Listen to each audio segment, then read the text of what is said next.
24 horas. Jesus está no barco, os discípulos estão. Jesus vai às casas e os discípulos vão. Até nos momentos de oração, Jesus levava os seus discípulos. Então, os discípulos eles viviam uma vida em comum. Tanto é que quando Jesus reúne os seus discípulos, quando Jesus, depois que ele é crucificado, ele reúne os seus discípulos não sabem o que vão fazer. Porque eles renunciaram a sua própria vida para viver o ministério de Jesus. Durante 3 anos, eles abandonaram o emprego. Durante 3 anos, eles renunciaram a uma vida conjugal ativa. Durante 3 anos, eles estavam onde Jesus estava. E agora que Jesus morreu e vai ser assunto aos céus, eles querem voltar à sua nova vida, à sua velha vida, às suas velhas práticas. E Jesus disse: não, fiquem em Jerusalém, porque o Espírito Santo vai vir sobre vocês e vai dar a vocês novamente um rumo a seguir. Os irmãos estão passando o livro aberto? Olha 42. Vamos lá, 44. Todos os que criam estavam juntos e tinham tudo em comum. Eu falei a semana passada que eles estavam sempre juntos. Há uma diferença de estarmos reunidos para estarmos unidos. Nós estamos reunidos. Nem sempre nós estamos unidos. Reunião é estar no mesmo ambiente. União é estarmos ligados no mesmo propósito. Reunião é estarmos aqui nesse culto. União é quando todos nós estamos numa fiação só, num propósito e num objetivo. Nós podemos fazer parte de uma igreja, de um corpo, né, organizacional. E aí nós nos reunimos, mas nós podemos não estar unidos. O texto diz aqui, olha, versículo 44, todos os que criam estavam juntos. Esse estar juntos não é estar reunidos, mas estar unidos. Eles renunciaram o mundo para seguir a Jesus. Eles renunciaram os seus trabalhos para seguir a Jesus. Eu falei semana passada sobre que eles vendiam as suas propriedades, traziam para os discípulos, e eram os discípulos que administravam. E o que eles faziam nesse período? Oravam, liam a Bíblia, compartilhavam experiências. Esses homens e essas mulheres andavam pelas ruas de Jerusalém pregando o Cristo vivo. Então eles viviam o Evangelho 24 horas. Nós dividimos a nossa vida. Nós trabalhamos. Quem estuda vai para a escola. Quem não estuda não vai para a escola. A dona do lar fica no lar. Mas nós sempre estamos muito desgarrados hoje em dia. Alguém disse que a internet ela serve para unir aqueles que estão distantes e para separar aqueles que estão perto. Porque muitas vezes nós estamos juntos, mas com o celular na mão, vendo vídeos, conversando com pessoas e nem sempre dando a atenção necessária para aquelas pessoas que são próximas a nós. Na época de Jesus, não havia energia elétrica. Irmãos, eu estava conversando esse dia na igreja de Jardim Lago 2, como que é difícil nós entendermos e absorvermos toda a realidade bíblica, porque nós vivemos 2000 anos depois. Na época de Jesus não tinha celular. Na época de Jesus não tinha energia elétrica. A água não era encanada. Na época de Jesus não havia piso. Os templos não eram bonitos como esse que nós estamos aqui. Os cultos eram dentro das casas.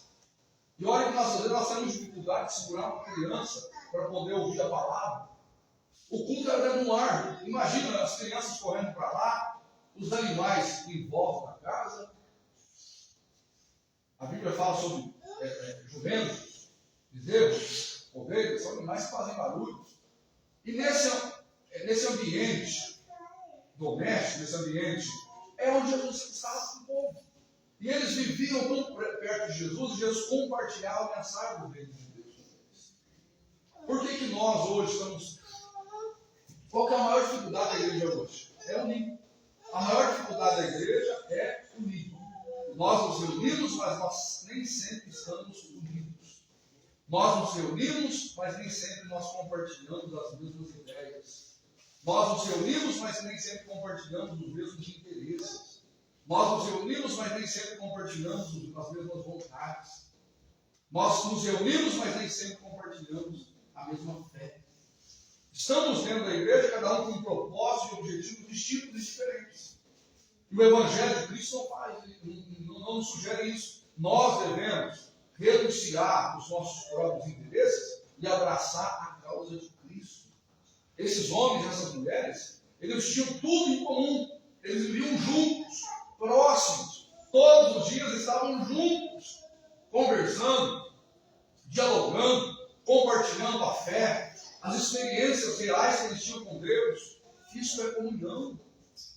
Comunhão vai muito além, vou repetir novamente, que está no mesmo lugar, mas é compartilhar os mesmos interesses, objetivos, propósitos e fé. Nós queremos que essa igreja cresça. Nós queremos ganhar almas para Jesus. Mas vou fazer uma pergunta para vocês. Essa é a vontade de Jesus, que essa igreja cresça? Aí eu vou ampliar a pergunta. Era a vontade de Jesus que essa igreja cresça da forma que ela está hoje? Será que o Senhor Deus não quer nos ensinar alguma coisa? O versículo final desse texto diz o seguinte, olha. Versículo 47. Louvando a Deus e caindo na graça de todo o povo, todos os dias acrescentava o Senhor à igreja daqueles que haviam se salvado. Era o Senhor que acrescentava. E por que o Senhor Deus acrescentava almas à igreja? Porque aquela igreja tinha comunhão. Aquela igreja tinha amizade. Aquele povo andava unido. Aquele povo tinha o mesmo propósito, o mesmo princípio. Por que o Senhor acrescentava? Porque dentro daquele corpo ali, aquele corpo estava coeso, todos marchando pela causa do Evangelho de Cristo Jesus. Irmãos, o Senhor Deus quer que essa igreja cresça? E se Ele quer que ela cresça, Ele quer que ela cresça dessa forma? Ou nós devemos mudar alguma coisa? A principal coisa que nós devemos tirar do nosso meio é a divisão, é a separação. Nós precisamos abraçar uma só fé, um só propósito, uma só visão. A palavra divisão é duas visões. Ou seja, cada um segue para um lado, cada um faz o que quer. Esses discípulos não, eles renunciaram suas vidas pessoais, seus interesses, pela causa do Evangelho. E eles então compartilhavam um com o outro as suas esperanças, as suas tristezas. Isso é a igreja. Tiago mesmo fala, chore com quem? Chore. Se alegre com quem? Se alegre. Ou seja, compartilhar sentimentos e emoções. Igreja é estar nos próximos. Agora, dicionário aqui, seus problemas são seus problemas, não são os problemas. Não me engano, seus problemas são seus, não são meus. Isso não é igreja. Igreja é entender que em Cristo nós compartilhamos vitórias, sucessos, mas também compartilhamos fracassos. Nossa irmã Maria não veio na quinta-feira. Por que a irmã Maria não veio? Eu fico preocupado porque ela não veio. Se a nossa mulher não vem, eu fico preocupado porque ela não veio. Por quê? Porque nós compartilhamos, nós não compartilhamos só o mesmo ambiente. Nós compartilhamos uma fé em Cristo Jesus. Uma identificação espiritual. E é isso que o texto sagrado está dizendo. Olha, em cada versículo 44, todos que estavam juntos tinham tudo em comum. Vendiam suas propriedades e fazendas e repartiam com todos. Repartir com todos. Claro que eu não estou pedindo para os irmãos vender a casa dos irmãos, das irmãs, e trazer o dinheiro aqui para a igreja. Não é isso. Mas o texto nos apresenta que essas pessoas renunciaram aos seus bens pessoais pelo bem coletivo, pelo bem de todos. Eles renunciaram ao seu conforto pessoal pelo bem coletivo, pelo bem de todos. Às vezes, eu estou em casa, não estou bem, até conversando com a minha esposa, sou pastor da igreja, e como pastor da igreja, a gente já enfrenta muitas situações difíceis na nossa vida pessoal, na nossa vida conjugal, na nossa vida familiar, e às vezes a vontade é de nos isolar, é de ficar, não vir à igreja, às vezes a vontade de ficar em casa, refletir nos problemas, mas eu devo fazer isso? Não. Sobre mim, tem uma responsabilidade, não só de dirigir o culto e trazer a palavra, mas também de adorar o Senhor e de estar com os irmãos aqui. É isso que o autor está dizendo, é renunciar aos seus próprios interesses pelo bem comum, pela igreja de Cristo Jesus. O que é comunhão? É quando eu não coloco os meus interesses acima dos outros. É quando eu renuncio até lazeres e prazeres pelo bem da casa do Senhor, pela vida do meu irmão. Eu disse lá no Jardim do Lago 2 que tem 3 coisas que o Senhor Deus tem colocado no meu coração, 3 coisas que esses últimos dias eu estou preocupado. Quando eu falo preocupado, é no sentido de fazer alguma coisa nesse sentido. 3 coisas. Primeiro, é o que a Bíblia Sagrada apresenta como uma verdadeira religião. O que é a verdadeira religião? É cuidar dos órfãos e das viúvas, ou seja, dos necessitados. Um dos mandamentos da igreja primitiva para Paulo é essa: nunca esqueça dos pobres. Faça alguma coisa para aqueles que estão precisando. Às vezes nós temos comida em casa enquanto outras pessoas não têm o que comer. Nós temos um lar onde nós conseguimos repousar a nossa cabeça, mas existem pessoas que não têm aonde repousar a cabeça. E às vezes nós não estamos nem aí para essas pessoas. E como igreja de Jesus, nós precisamos nos preocupar com essas pessoas. A segunda coisa que tem me preocupado muito é crianças. Nós não temos um trabalho efetivo com as crianças. E as crianças são como uma esponja que estão absorvendo tudo que lhe apresenta. E o mundo está apresentando para elas pecado, o mundo está apresentando a elas tantas coisas. E nós, que somos a igreja de Jesus, deveríamos incentivar essas crianças a palavra de Deus. E a terceira coisa que o Senhor tem falado muito ao meu coração é ganhar almas para a igreja dele. Quantas pessoas estão aí fora perdidas? Nas drogas, no álcool. Eu estou ministrando uma palavra no Jardim do Lago 2, para começar uma série, eu quero ver se eu trago ela para cá também, que é sobre o inferno. Porque hoje, dentro da igreja, fala-se muito sobre vitória, prosperidade.